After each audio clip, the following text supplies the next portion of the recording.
It's virtually impossible for you to monetize your product. That's the first thing you have to understand. If you add contempt for the sales and marketing process to that impossibility, you can be bloody well sure that all you're going to do is starve. Hey, it's Rob Moore here and welcome to this interview with Jordan Peterson. We're talking about things you've probably never heard him talk about before. Now, I used to be an artist, I struggled and I didn't make it as an artist. And Jordan has a strong opinion. Hey, look, if you're an artist, you've also got to sell. You can't just be passionate, that's a hobby. So if these are the kind of videos you want to see more of, make sure you hit the like button, subscribe to the channel, make sure you turn on the notifications, and let me know, what do you think of Jordan Peterson? He's very divisive.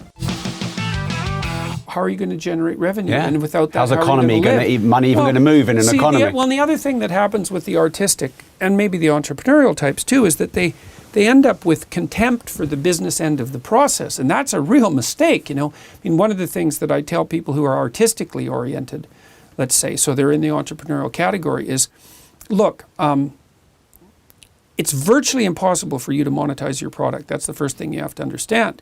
So maybe you'll get lucky and you'll figure out a strategy.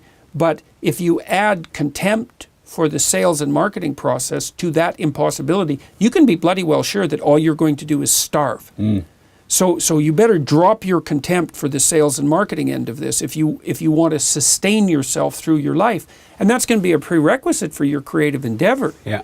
And so, and art schools and establishments like that do an absolutely dreadful job of... Well, they don't teach it. No, I was an not at artist. all. I was an artist. I went through art school. Yeah. They don't teach it. No. Never once. No, I know. And it's, and I mean... How are you going to commercialize your venture? How are you going to pay for your mortgage? What, just... How are you going to buy food? Yeah, with just a paintbrush and a canvas. Oh, Jesus. And artists are in particularly dire position because as a visual artist, for example, you're not only competing with all the visual artists that now exist, and there's plenty of them, but you're also competing with all the dead artists who already have an established reputation and a body of work that's being still being exchanged in the marketplace. Yeah. And so you don't want to add contempt for the sales and marketing process to that. And you also probably have to understand that if you want to be an artist, that you're also going to have to have another job. Yeah. Because it's just, unless you want to bang your head against the wall until it's bleeding, it's so hard. And I mean, I've known some people who are outstanding artists, and I've known very, very few. I don't know if I've ever met anyone who was able to make a living from the outset of their career as a non-commercial visual artist. Brutally difficult. Yeah.